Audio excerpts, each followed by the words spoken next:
오늘 저는 이 안식일에 믿음과 생명 그리고 사랑의 책인 요한복음 그런 제목을 붙여보았습니다. 우리가 고작국에 계속 요한복음을 공부하는데요. 조금 중첩되는 부분도 있으리라고 생각합니다. 성경에서 제일 마지막에 기록된 책이 뭡니까? 어떤 책이라고 생각하십니까? 제일 마지막에 기록된 책이요, 성경에. 요한복음입니다. 요한복음. 사도 요한이 모든 제자들이 다 순교하고 마지막까지 그야말로 자연사였죠. 90세가 넘어서 그가 이제 반모섬에서 그 귀향을 가서 이제 그곳에서 이제 돌아와서 에베소에 있으면서 제일 마지막에 이 성경을 기록했는데 그것이 요한복음이기 때문에 다른 복음서와도 틀리고 우리에게 주는 깊은 영적인 이 진리가 심오하다고 그렇게 많이들 이야기를 합니다. 저는 옛날에 사복음서를 연구하면서 그런 눈으로 보질 못했어요. 그냥 사복음서라고 그냥 요한복음 생각을 했었는데 제가 이제 은퇴를 하고 나서 이제 성경을 깊이 연구하면서 요한복음에 사실 깊이 빠져들어 있습니다. 제가 이 관 공부에도 여러분 그렇게 공부하고 있잖아요. 그다음에 요한계시록을 깊이 또 연구하고 있고, 그다음에 로마서를 또 깊이 연구하고 있고, 히브리서를 연구하고 있습니다.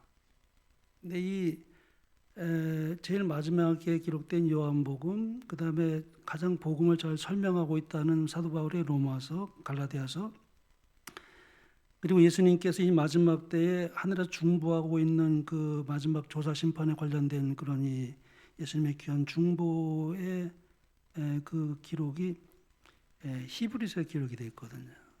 그다음에 우리가 이 마지막 때에 꼭 알아야 할 예언서, 다니엘서와 요한계시록, 이것이 굉장히 아주 이렇게 연결되면서 주는 그 진리의 의미가 아주 굉장히 아주 깊은 그런 어떤 마음에 감동을 좀 많이 받고 있습니다. 그래서 제가 오늘 이 시간에는 그 요한복음이 좀 단편적인 것이지만은 좀 함께 말씀의 은혜를 나누고자 합니다. 먼저 여기 요한복음에 우리가 봉독하였지만 요한복음 20장에 있는 말씀 한번 같이 또 보겠습니다. 오직 이것을 기록함은 너희로 예수께서 하나님의 아들 그리스도이심을 믿게 하려 하며 또 너희를 믿고 그 이름을 힘입어 생명을 얻게 하려니라 그랬습니다. 여기 보니까 이 너희라는 말이 나오죠. 이 너희. 이 너희는 누구를 가리키는 것일까요? 우리 너희로 믿고 그 이름을 힘입어 생명을 얻게 하려니라. 여기서 이 너희가 누구인가를 알려면은 이 성경의 문맥을 우리가 보면 좀 도움이 되죠. 그래서 29절에 보면 이렇게 말이 기록되어 있습니다. 예수께서 이르시되 너는 나를 본고로 믿느냐? 보지 못하고 믿는 자들이 복되도다 그랬습니다.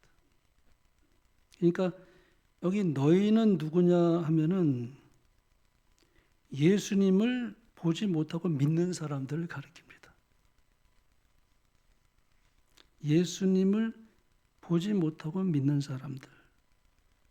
왜냐하면 이미 벌써 사도 요한이 이 요한복음 기록할 당시에는 예수님을 본 사람은 거의 다 뭐예요? 없습니다. 거의 아마 사도 요한만 남았다는 생각이 좀 듭니다. 그러니까 이 요한복음은 보지 못하고 예수를 믿는 사람들 위하여 기록됐다는 것을 우리가 여기서 좀 알 수가 있습니다. 보지 못하고 예수를 믿는 사람들을 구원 얻도록, 영생을 얻도록 기록한 책이 요한복음이다. 예수님을 보지 못하고 믿는 사람들을 특별히 그 앞에 이제 여기 누구 얘기를 하고 있냐면 도마 얘기를 하고 있습니다. 그 앞에 우리 교동문에도 읽어보지 않았습니까? 도마 이야기를 합니다.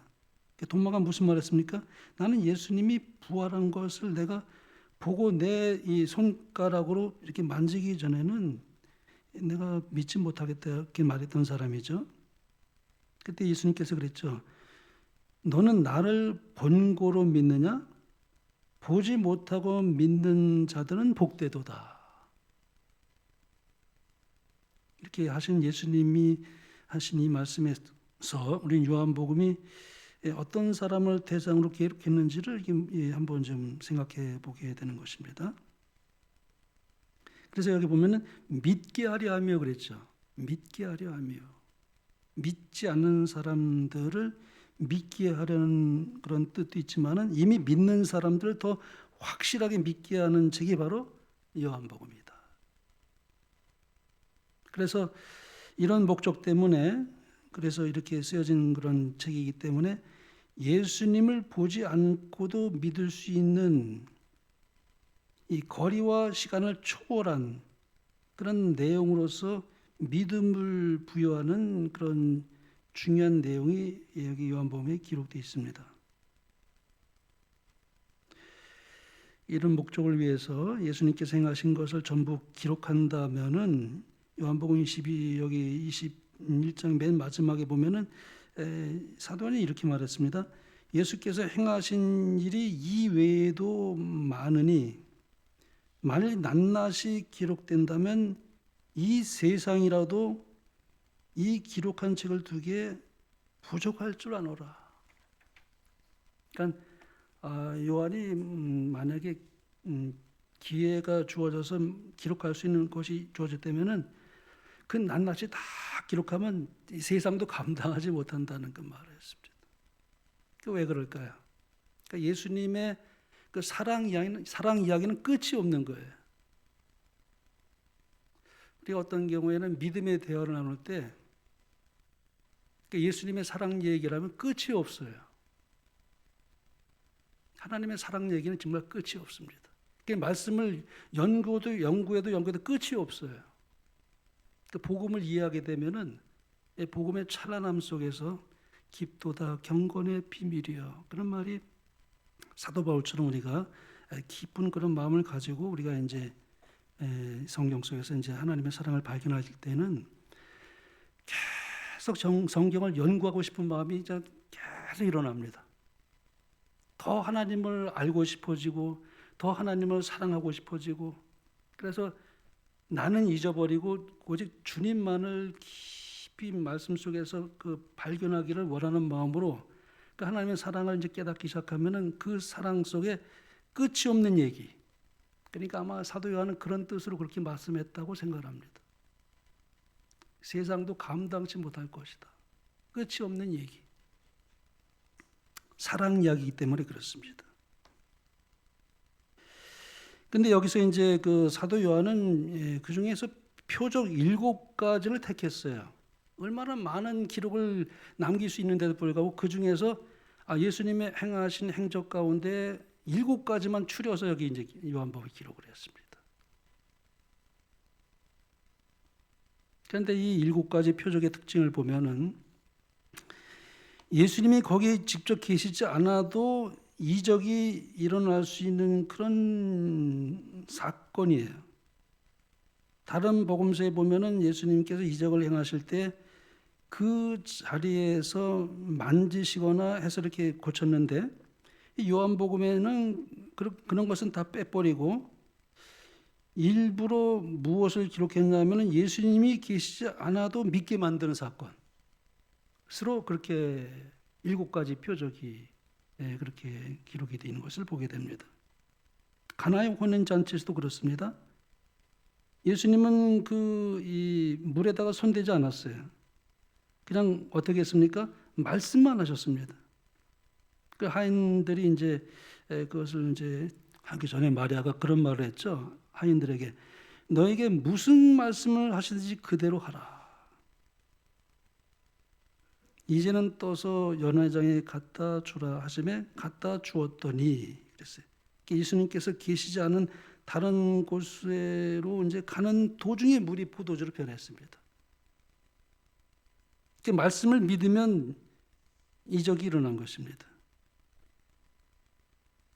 그 다음에 왕의 신하 이 얘기도 마찬가지예요. 예수님께서 와서 이제 예수님께 와가지고 아들을 고쳐달라고 그랬어요. 왕의 신하가. 내려오셔서 아들의 병을 고쳐달라고 하는 그 신하에게 예수님께서 가라, 내 아들이 살았다 하시니 그 왕의 신하가 말씀을 믿고 갑니다. 예수님께서 거기 계시지 않았어요. 같이 동행하지 않았습니다. 거리의 문제가 아니었어요. 말씀만 믿으면 예수님이 곁에 계신 거나 다름없이 기적이 일어났습니다. 말씀만 믿으면. 그러니까 이제 그러한 이적을 사도 요한이 골라서 선택해서 이 표적을 이제 7가지 표적이 나오죠. 또 날 때부터 소경이 된 사람을 고쳐줄 때에도 진흙을 이제 이겨서 눈에 바르신 다음에 그 자리에서 고치지 않았습니다. 어떻게 했습니까? 실로암 못에 가서 씻으라 그랬어요. 씻음에 나았습니다. 이 가다가 나은 것이나 다름없어요. 가는 동안에 말씀을 믿고 그 소경이 갔기 때문에 가는 동안이 나는 동안이에요. 믿음이 있었기 때문에 갔겠죠. 예수님 말씀을 따라서 씻음에 보게 되었습니다. 거기에 실로암 못가에 예수님이 계시지 않았어요. 그러면 요한복음에서는 예수님이 거기 계시지 않아도 믿을 수 있도록 그렇게 기록한 책이에요.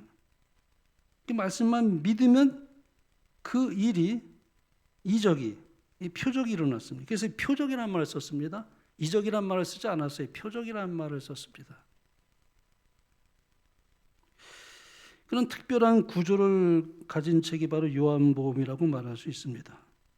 그래서 이 요한복음에 보면은 또 이제 좀 다른 복음서와 다른 게 뭐냐면은 이 믿음이란 말이 참 많이 나와요. 믿음, 또 사랑이란 말, 생명이란 말, 빛, 길 이런 말이 참 다른 복음서에 비해서 이런 단어를 사도 요한이 많이 기록을 했습니다. 그래서 모든 사람들이 믿을 수 있도록 아주 그는 평이하면서도 또 우리의 삶에서 이렇게 가까이 접할 수 있는 그런 내용과 그런 단어를 사용해서 믿도록 그렇게 기록한 것이 요한복음이에요. 그래서 다른 복음서와는 좀 틀려요. 그러면 그래서 이 성경학자들은 사복음서라는 말을 사용하는데요. 좀 다른 복음서와는 좀 다른 특징을 가지고 있습니다. 그래서 이 믿음이란 말이 이제 많이 쓰였는데 그 명사로는 나오지 않아요. 꼭 동사로만 사용했어요. 또 이게 참 특이합니다. 사실 믿음이라는 것은 그 자체가 행하는 거예요. 이 행함이 항상 믿음은 수반됩니다. 명사가 아니라 동사라는 거죠. 믿음은 행하는 거예요. 명사가 아니고 동사입니다. 사도 요한이 어떻게 그렇게 기록했는지 참 묘합니다. 그래서 사복음서에서 이 믿음이란 말이 134번 기록되는데 98번이나 요한복음에 쓰여졌어요. 이게 거의 절대적으로 믿음이라는 단어를 그렇게 많이 사용했다는 거죠. 또 생명이란 말이에요. 이 사복음서에 그 55번 기록되었는데 그 중에 36번이 요한복음에 쓰여졌어요. 거의 절대적이죠. 그러니까 요한복음은 생명의 책이라고 말할 수 있습니다. 생명이라는 단어를 참 많이 사용했어요. 영생, 생명. 그 다음에 사랑이라는 말입니다. 사랑이라는 말이 명사로 이제 9번 나오는데 그 중에 7번이 요한복음에 기록됐습니다. 그리고 사복음서의 동사로서의 사랑은 62번 나오는데 그 중에 37번이 요한복음에 나옵니다. 그러므로 요한복음은 무슨 책입니까? 생명의 책이요, 믿음의 책이요 사랑의 책입니다. 여기서 말하고 있는 이 사랑, 사실 니고데모의 그 이야기를 통해서 우리가 참 깊은 그런 말씀, 우리가 이제 거듭남의 그 의미를 우리가 배우게 되는데요. 생명이라는 것이 언제 발생하는가? 사랑할 때 발생합니다. 사랑. 신비예요. 진정으로 우리가 예수님을 사랑할 때 그때 영생이 주어집니다.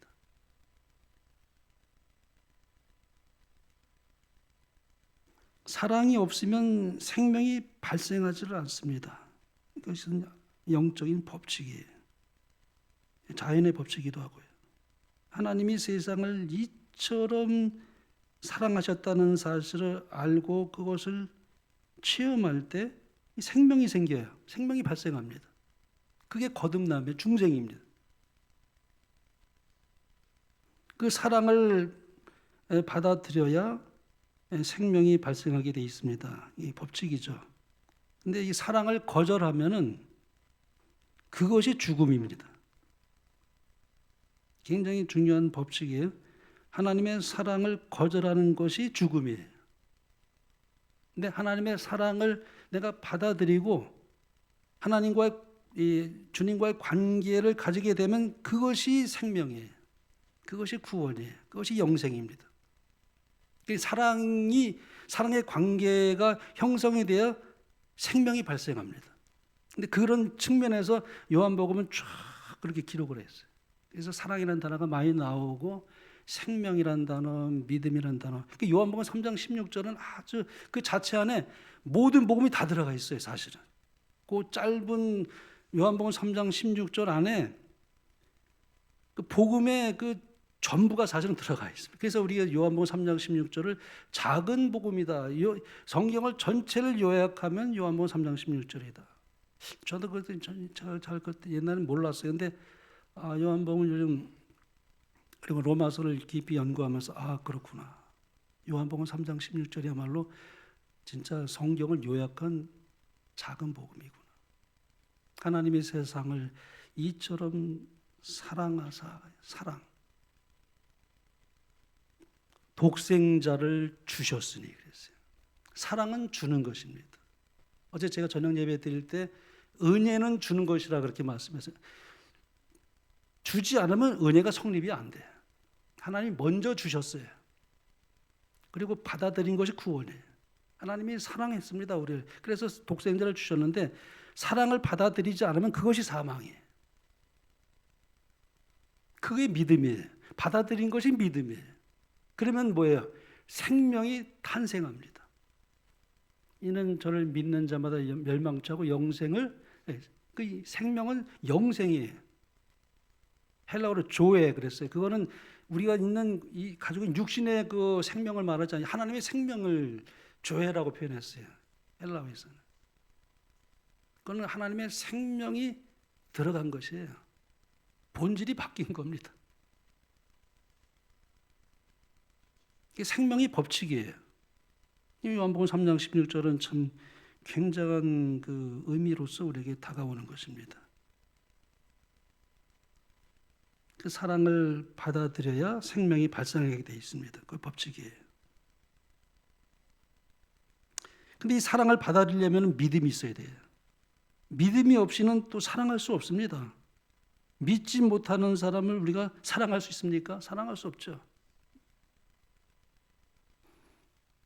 믿을 수 없으면 사랑할 수가 없습니다. 받아야, 믿어야 사랑할 수 있죠.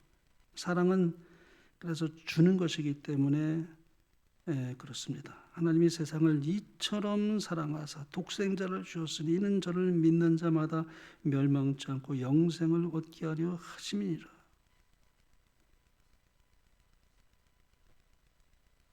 주려면은 믿어야 할 것입니다. 그렇지 않습니까?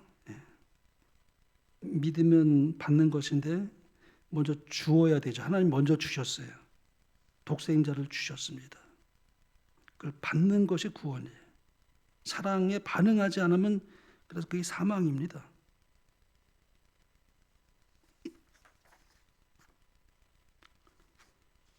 이치에 맞지 않습니까? 그렇죠? 네. 요한복음 3장 16절에 우리가 사실 요한복음 3장 16절 하나만으로도 구원받을 수 있다는 얘기예요. 성경 전체를 요약한 것이라고 말할 수 있기 때문에 하나님의 사랑에 반응하는 것이 구원이에요.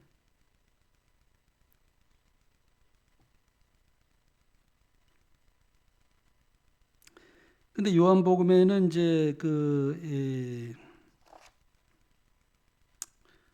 이적이라는 말이 한마디도 안 나와요.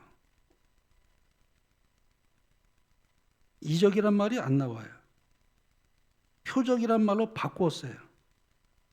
그러니까 이적과 표적은 좀 달라요. 그렇죠? 뭔가 의미가 있기 때문에 사도 요한이 그런 표현을 했을 겁니다. 이적이란 말 안 쓰고 표적이란 말을 썼습니다.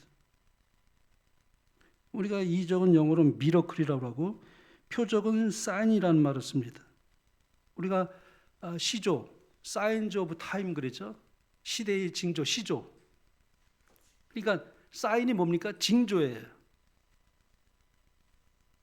그러니까 우리가 막 지진이 막 일어나잖아요. 그리고 막 세상에 전쟁이 소문 일어나고 마태복음 24장에 보면은 그때가 되면 뭐예요? 내가 이런 줄 알리라 그랬잖아요. 재림의 때의 징조라 그렇게 말하잖아요. 그러니까 지진을 보는 것이 아니라 그 지진을 통해서 뭘 보는 거예요? 예수님의 재림이 가까웠다는 것을 보는 거예요. 그냥 지진으로 끝나는 게 아니에요. 지진의 그 뒤에 있는 또 얘기가 있다는 얘기예요. 그러니까 이 사인이라는 것이 그 표적이라는 것이 그런 뜻입니다. 그냥 단순한 예수님께서 행하신 표적으로 끝나는 게 아니라 그 표적 너머에는 깊은 의미가 있다는 것이에요. 그러니까 이적으로 하나님의 말씀, 그 사건을 통해서 말씀하시는 것이 표적이에요. 목적이 있는 그 메시아를 가리킬 뿐만 아니라 그 속에 굉장한 그 뜻이 들어있기 때문에 사도 요한은 7가지를 추려가지고 그걸 전부 다 표적이라는 말로 바꾸었어요.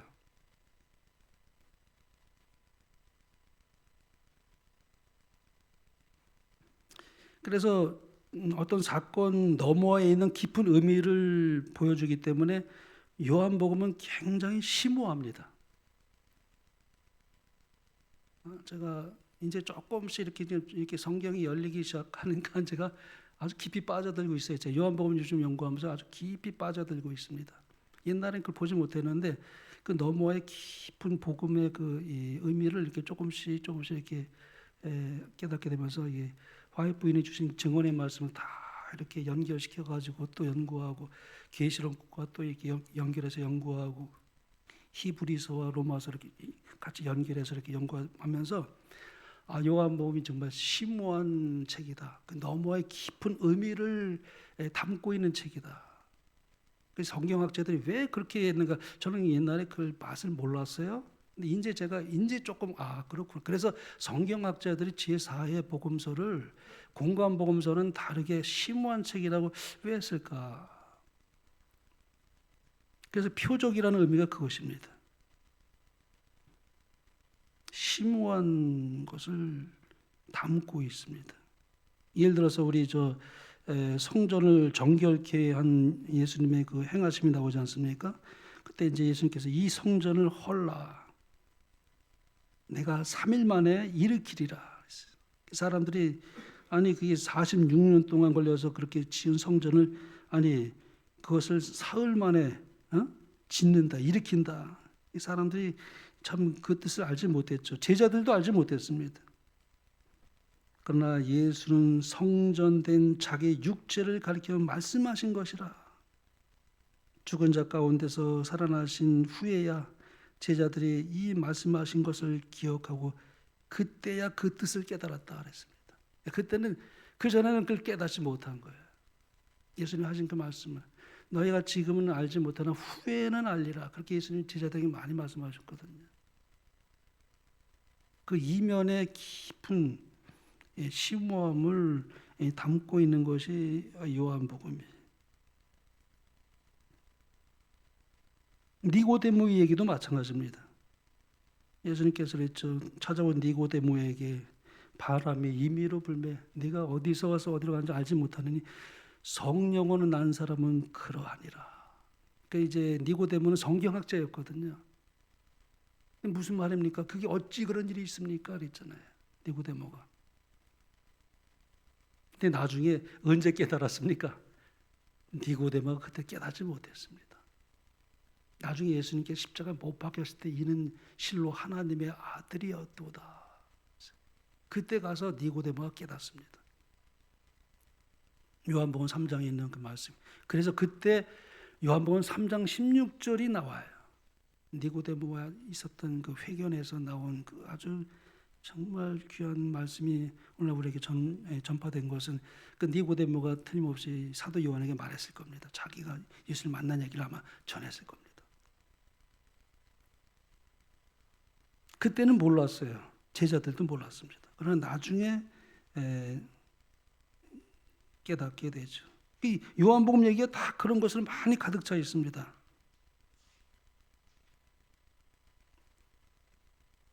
심오한 것이 요한복음이라고 그렇게 말씀할 수 있겠습니다. 그래서 요한복음 2장 11절에 보면은 예수님이 첫 번째 이적으로 물로 이제 포도즙을 만드셨을 때 예수님께서 이것을 이제 표적을 갈릴리 가나에서 행하여 그 영광을 나타내심에 제자들이 어떻게 했습니까? 믿으니라 그런 말이 나와요. 여기 성경 볼까요? 예수께서 이 첫 표적을 갈릴리 가나에서 행하여 그의 영광을 나타내심에 제자들이 그를 믿으니라. 그러니까 첫 번째 표적이었어요. 그 가나의 혼인 잔치에서 한 포도즙 이야기가. 그 다음에 이제 또 나오잖아요. 이제 뭐 계속 이제 왕의 신하의 아들을 고쳐달라고 하는 거. 근데 예수님이 따라가지 않는데 그 왕의 신하가 그 말을 믿고 가는 도중에 나왔어요. 그래서 그 믿음을 주는 그 이야기를 얘기하고 38년 된 병자도 마찬가지입니다. 그 38년 된 병자가 예수님이 일어나 네 자리를 들고 걸어가라 그랬잖아요. 아예 38년 동안 꼼짝하지 못했는데 자리 들고 일어가라니요. 고쳐주시면 제가 일어나죠. 그렇게 말할 수 있는 것이잖아요. 거의 불가능한 상태인데 그러나 그럼에도 불구하고 그 말씀을 의지해서 일어나려고 할 때 표적이 일어났습니다. 그래서 불가능이 없어요. 예수님 안에서는 불가능이 없습니다. 믿음을 주시기 위해서. 다 믿음 얘기입니다. 사실 7가지 그 표적이 다 믿음 얘기예요.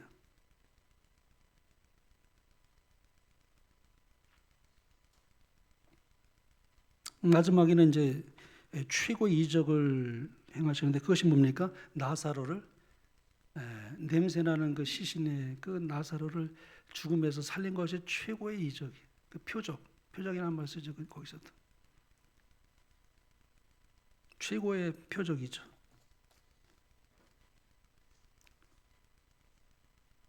그건 믿으면 최고의 것입니다. 부활까지는 믿게 된 것이니까요. 실증으로 보이셨죠. 예수님 사흘 만에 부활하셨습니다. 그리고 확실히 믿을 만한 증거를 주시고 그 다음에 예수님께서는 하늘로 승천하셨습니다. 여러분 우리가 부활을 믿는 것은 최고의 믿음이에요. 사실은 우리가 사별을 하잖아요. 사랑하는 사람과 사별을 하지만은 믿어 의심치 않습니다. 다시 만날 것을 믿어 의심치 않아요. 우리는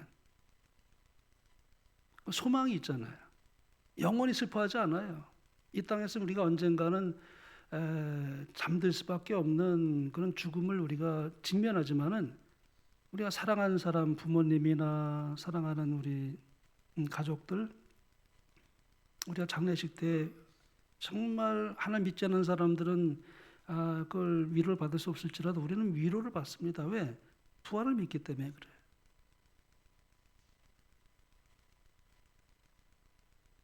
우리는 부활을 믿습니다. 부활을 믿지 않으면 신앙이 아무것도 아니죠. 그렇지 않습니까? 그러니까 이 믿음을 가진 사람은 그래서 넉넉하게 위로를 얻는 것입니다. 저를 믿으면 멸망치 않고 영생을 얻으리라는 확실한 증거를 남기고 예수님이 승천하셨습니다. 이것을 믿을 수 있었기 때문에 그리스도를 믿는 신앙이 지금까지 소멸되지 않고 지금까지 온 세상에 전파되었고 우리가 그것을 믿기 때문에 우리는 지금도 하나님께 영광을 돌리며 찬양하며 우리가 그 속에서 소망을 가지게 됩니다. 그것은 믿을 만한 증거를 주시고 표적을 주시고 확실한 근거를 주셨기 때문에 믿는 것입니다. 제자들이 이 말씀을 믿고 목숨까지 던지잖아요. 이러한 증거를 그들이 가졌기 때문에 그렇습니다. 그래서 요한이 우리가 말하고 있는 것은 요한이 이제 그렇게 말했어요. 우리가 믿는 것은 보고 듣고 만졌다 그런 표현을 했어요. 그런 확신을 우리에게 줌으로 정말 보지 못하고도 믿을 수 있게 하는 이 놀라운 일들을 그가 이제 요한에서 이렇게 말했습니다. 태초부터 있는 생명의 말씀에 관하여는 우리가 들은 바요, 눈으로 본 바요, 자세히 보고 우리 손으로 만진 바라. 이 생명이 나타내신 바 된지라. 이 영원한 생명을 우리가 보았고 증언하여 너에게 전하노니 이는 아버지와 함께 계시다가 우리에게 나타내신 바 된 자신이라. 만졌다 그래요. 너무나 확실하니까요. 만졌다 그래요. 여러분 우리가 예수님 보지 못했잖아요. 근데 확실합니까? 아니 아멘이 없어요. 아니 우리가 예수님 보지 못했지만 믿습니까? 우리가 보지 못했지만은 이 요한복음이 그런 사람들을 위해서 기록된 책이라니까요. 우리가 예수님이 그 표적 행한 것을 그 현장이 없었어요. 그러나 말씀을 통해서 우리가 뭐예요? 만지고 있어요. 만지고 있습니다. 우리가 믿음이 없다는 것은 가장 불쌍한 것입니다. 사실은 이 세상에서 우리가 모든 것을 누린다 할지라도 믿음이 없다면 가장 불쌍한 존재입니다. 그걸 만질 수 있어야 돼요. 왜냐하면 우리가 이 인생이 우리가 사는 것이 전부가 아니거든요. 분명히 우리가 이제 아니 앞으로 글쎄요, 제가 50년을 더 살 수 있을까요? 제가 얼마 남지 않았습니다. 보장 받지도 않았고. 근데 예수님 재림이 임박했습니다. 우리가 세상에 파묻혀 살 때가 결코 아닌 것입니다. 예수님께서 요한복음에 7번 한 말이 또 나와요. 나는 무엇이다, 무엇이다, 무엇이다. 나는 빛이다. 나는 생명의 떡이다. 나는 선한 목자다. 나는 참 포도나무다. 나는 그래. I am. 이제 영어로는 I am이 여호와란 뜻이가 I am이래요. I am이 I am. 스스로 있는 자. 출애굽기에 보면 그렇게 나오잖아요. 모세가 이제 부름을 받을 때 그 하나님께서 이제 부르실 때 나를 누구라느냐? 여호와. 스스로 있는 자. 거기는 I am that I am이에요. 나는 영원히 뭐예요? 변하지 않는 사람, 변하지 않는 자다. 언약의 이름이 거기 들어가 있어요. 영원히 변치 않는 분이에요. 여호와. 그리고 약속은 변치 않아요. 하나님은 법을 세웠지만 그 법이 바뀌어지지 않아요. 여러분 우리 이 땅에서 입법부가 더 중요해요? 사법부가 더 중요해요? 여러분 생각 어떻습니까? 여러분 생각이 어떠세요? 상권 분립이 중요하잖아요. 대통령, 행정. 입법부, 사법부가 있잖아요. 근데 입법부하고 사법부가 어떤 게 더 중요한 것 같아요? 그렇죠. 왜 그렇습니까? 법을 만들어내는 입법부가 제대로 법을 만들어내지 않고 엉터리 법을 만들어내면 그 법을 가지고 사법부는 심판하게 돼 있어요. 이 법을 자꾸 바꿔가지고 뭐 한다고 하지만은 그 법이 잘 만들어지지 않은 법을 만약에 입법부가 남발을 했다면은 그 안에서 사법부는 그걸 가지고 판단할 수밖에 없기 때문에 법을 잘 만들어내야 돼요. 그 입법부가 사법보다 더 중요합니다. 근데 하나님은 뭐예요? 그 법은 완전해요. 이 세상 법은 불완전하잖아요. 자꾸 뜯어 고치고 또 그것 때문에 부메랑이 돼서 또 자기한테 공격을 해. 잘못 법을 만들면 국민들이 또 그거에서 또 어려움 당해요. 법을 잘 만들어내면 법을 자기 어떤 권력을 위해서 법을 만드는 것이 아니라 정말 국민에서 법을 만들어야 되는데 그렇지 않으면 그 법을 가지고 사법부가 재판을 해야 되기 때문에 고스란히 국민들에게 손해를 끼칠 수밖에 없는 것이 그 입법이에요. 입법은 굉장히 중요합니다. 그렇죠? 그래서 하나님은 근데 뭐예요? 그 법이 완전해요. 영원해요. 하나님은 변할 수 없는 분이시면서 법도 완전하고 그분의 그 재판은 공의롭고 완전해요. 억울한 경우가 한 사람도 존재하지 않아요. 그 조사심판이 그렇습니다. 하나님의 법은 완전하고 그 법의 심판도 완전하고 하나님 그분 자신이 완전해요. 그러니까 우리가 그 하나님을 우리가 영원히 찬양할 수 있는 것은 이 땅에서 우리가 혹 좀 법의 저촉을 받는다 할지라도 그래서 우리가 핍박이 올 때 하나님 믿는 백성들이 많은 어려움을 가져올 것이지만은 그러나 그럼에도 불구하고 우리가 하나님 변치 않는 그 하나님 그분의 법 안에서 우리는 나중에 하늘에 가서 우리가 조사 심판을 받을 때는 그분의 그 사랑 안에 그러니까 우리가 주님을 사랑하면은 그래서 법을 지키게 돼 있어요. 너희가 나를 사랑하면 계명을 지키리라 그랬습니다.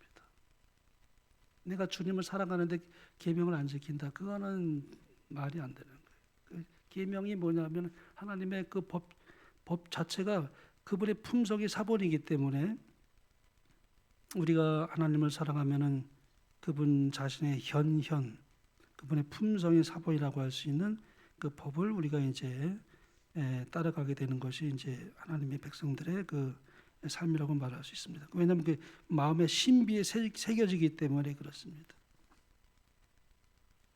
이제 이 말씀을 드리고 이제 마치겠습니다. 중국의 유명한 그 임어당이라는 사람이 40년을 방황하다가 하나님께로 돌아왔습니다. 다시 돌아왔어요. 그러면서 한 첫 마디가 뭐냐면은 하나님 없이 살았던 지난 40년은 완전히 고아 같은 삶이었다. 신학을 공부했던 사람이었어요. 하나님 아는 사람이었는데 중간에 이제 좀 하나님을 떠나서 40년간 하버드 대학에서 석학으로 그래서 교수로 이제 재직하는 중에 아주 그 정말 무신론적인 책을 많이 냈어요. 근데 나중에 이제 결국은 하나님께로 돌아오면서 그가 지나간 40년을 생각하면서 고아와 같은 생활이었다. 그렇게 고백을 했습니다. 그래서 우리는 결코 고아가 아니에요. 여러분 그렇죠? 고아와 같이 결코 버려두지 않는다 그랬어요. 왜냐하면 성령께서 우리와 늘 함께 하시기 때문에 그렇습니다. 성령. 보혜사 성령이 너희와 함께 하실 것이다. 제자들이 예수님을 이제 떠나서 이제 예수님 떠나서 가게 될 때 근심하고 있는 제자들을 바라보면서 보혜사 성령이 약속하셨지 않습니까? 그래서 우리는 그 성령 안에서 우리는 결코 고아가 아닌 것입니다. 시간이 벌써 다 지나가 버렸네요. 벌써 어떻게 하다 보니까 좀 여하튼 우리는 너희가 나를 사랑하면 나의 계명을 지키리라 그랬습니다. 우리가 주님을 사랑하기 때문에 그 법도대로 사는 것이 기쁨이고 그것이 성령께서 우리 마음에 계시다는 강력한 증거예요. 우리 스스로는 계명을 지킬 수 있는 능력은 없지만은 그러나 우리가 주님을 사랑하게 될 때는 주님과의 관계를 분명히 우리가 하게 될 때는 내 모든 100% 주님께 마음을 드릴 때에는 성령이 내 마음에 역사하셔서 그런 마음을 주시는 거예요. 그렇기 때문에 계명을 지킬 수 있다고 말씀합니다. 내 힘으로 지킨 것이 아니라 내 안에 들어오신 성령께서 그런 마음을 주시기 때문에, 그래서 우리는 그분을 사랑하면 그의 계명을 지킬 것이라고 말씀합니다. 하나님께서 우리에게 축복하셔서 우리가 말씀을 깊이 연구하며 주님을 우리가 사랑하며 말씀 속에서 주님과의 관계를 새롭게 하는 우리의 삶을 통해서, 그래서 더 주님을 많이 사랑하는 것 가운데서 주의 말씀의 뜻을 깨달으며 말씀에 순종하며, 그래서 빛의 자녀로서 이 땅에 살아가는 날 동안에 늘 축복을 경험하며, 그래서 우리가 늘 감사함이 더 충만한 우리의 삶을 사시게 되는 여러분과 제가 되길 바라며 말씀 마치겠습니다.